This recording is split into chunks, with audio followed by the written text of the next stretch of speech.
Ngayong hapon mga idol. Guys, Lunes sa hapon guys. Balik sa dati na punta guys sa atong mga gawain mga idol guys. Imo na punta rice pastil mga idol. Nga bay. Rice pastil tag 15 lang ni mga bay. 15 pesos.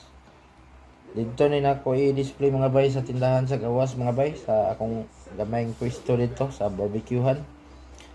Barbecue akong mga sakop dito ron mga bay, mga idol. Ya kani mga pastel rice mga idol. Dugang-dugang na ning income mga idol. Para makapalit na po og bugas mga idol, makakaon na punta ni. Kinahanglan maruling na to ang ato ang bugas para makapalit po og bugas mga idol, nga bay.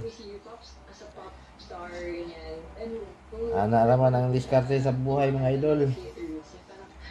Imo na puntag pastel ani. Pastel rice for only 15 pesos. Masarap na pastel. Sigurado pag natikman mo, balik-balikan mo.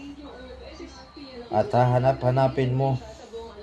Ito po yung aking pastel. Yung nga guys, ito po yung rice. Lagyan ng topping sa babaw. Yan.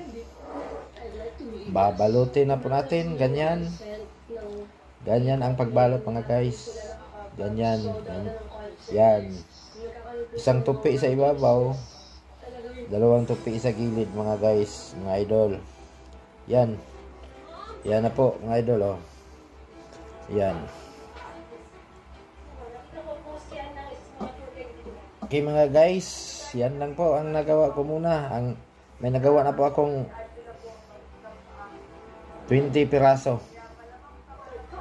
Nana po dito sa gawas, gidisplay na. Kaya nagsugo na silang barbecue.